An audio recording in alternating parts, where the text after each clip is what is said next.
চলে আসুন।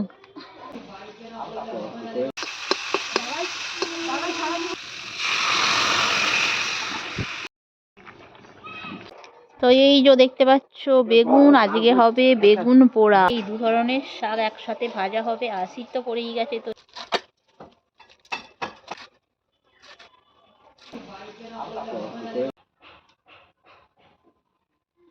Hello everyone, good morning, welcome to Sanchita daily lifestyle blog. আর আমি সঞ্চিতা চলে এসেছি আপনাদের কাছে একটা নতুন ব্লগ নিয়ে। আর আজকে সকাল থেকে একদম রোদ্দুর বেরোয়নি, প্রচণ্ড ঠান্ডা, মানে সোয়েটার গা থেকে খুলতেই পারছি না। দেখতেই পাচ্ছ একদম ঠান্ডায় জড়সড় হয়ে যাচ্ছি। আর এই শীতের মধ্যে বেগুন পোড়া হবে, আর এনেছে কয়েক ধরনের শাক, তো হবে শাক ভাজা। তো চলো এখন সেগুলো কেটে বেছে নেব। আমিও চলে এসেছি, রান্না করব বলে রেডি হচ্ছি। আর এই যে বেগুন, তো আজকে বানাবো বেগুন পোড়া। তো শীত তো পড়েছে, শীতে বেগুন পোড়া না খেলে ভালো লাগে। আর এই যে দেখতে পাচ্ছ কত রকমের শাক আনা হয়েছে, এই যে খেসারি শাক।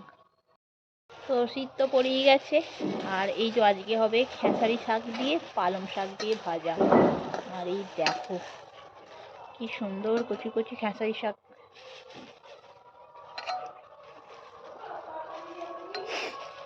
আর ঠান্ডা তো প্রচুর পড়েছে, রৌদ্র বেরোয়নি, প্রচণ্ড সর্দিও করে গেছে। আর এই যে দেখতে পাচ্ছ পালং শাক, তো পালং শাক দিয়ে খেসারি শাক ভাজা হবে। চলো এগুলো সব তাড়াতাড়ি করে কেটে নিই। তো এখন পালং শাকগুলো বাচ্ছি, একদম ছোট ছোট পালং শাক।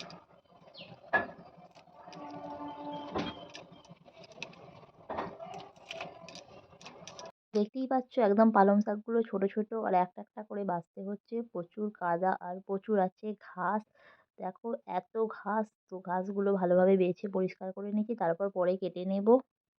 পালং শাকগুলো বেছে ফেললাম, তো এবার এগুলোকে কাটবো। মানে এত ছোট ছোট পালং শাক, কি বলবো। আর এত ঠান্ডা পড়েছে, ঠান্ডাতে হাত যেন নড়ছেই না।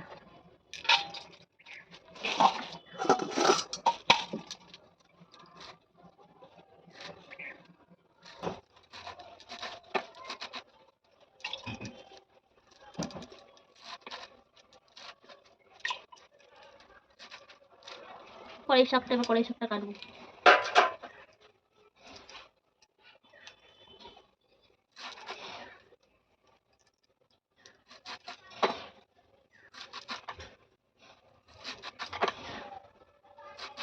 তো প্রথমে পালং শাকটা কেটে নিয়েছিলাম, আর শেষে কড়াই শাকটা কাটছি।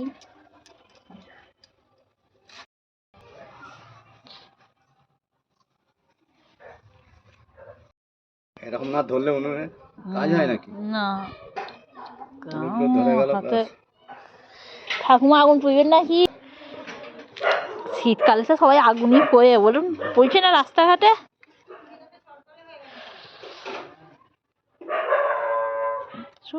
এই কি বলে, ডিসেম্বরের এক সপ্তাহ দু সপ্তাহ এরকম ঠান্ডা থাকবে বলুন, তারপর আস্তে আস্তে ঠান্ডা কমতে শুরু করবে। ধোঁয়া হচ্ছে দিকটা।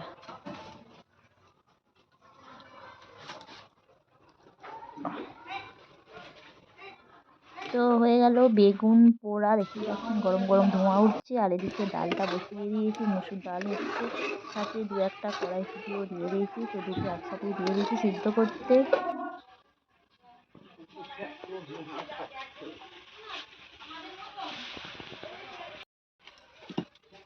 দিয়ে দিলাম শাকটা সিদ্ধ করতে।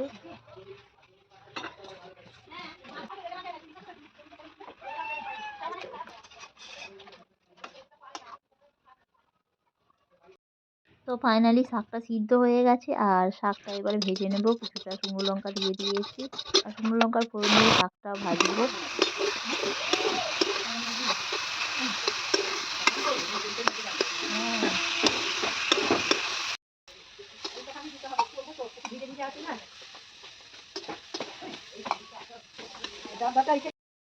তো এই যে দেখতে পাচ্ছেন হয়ে গেল শাক ভাজা।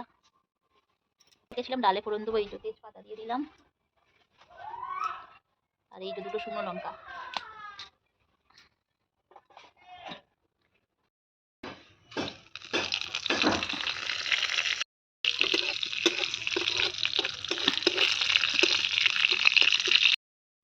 তো ডালের মধ্যে দিয়ে দেবো একটু আদা,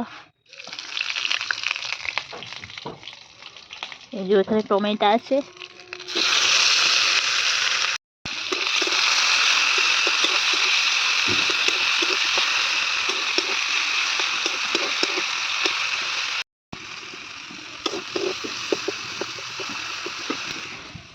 তো এই যে এখানে সিদ্ধ করা মুসুরির ডাল।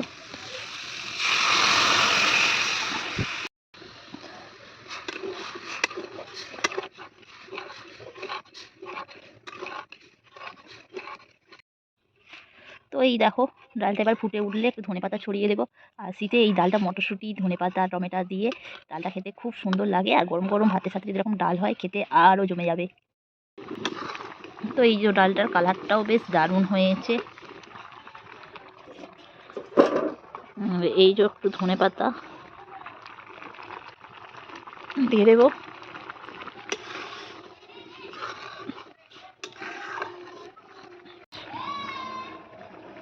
একদম গরম গরম টমেটো দিয়ে ধনেপাতা ডাল। তো মাছটা ভালোভাবে নুন আর হলুদ মাখিয়ে নিই। ধোয়া হয়ে গেছে, রুই মাছ কাটা।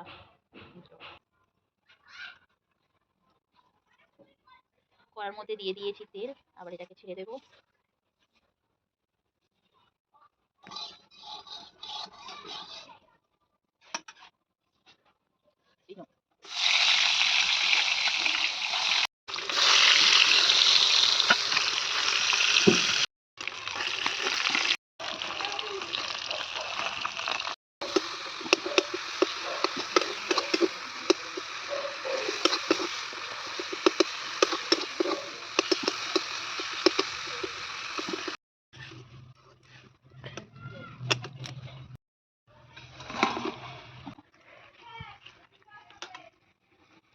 তো মাছের ঝালটা দেখতেই পাচ্ছেন হয়ে গেল। তো কেমন লাগলো ভিডিওটি যদি ভালো লাগে লাইক করো, শেয়ার করো, কমেন্ট করো। Tata, bye bye.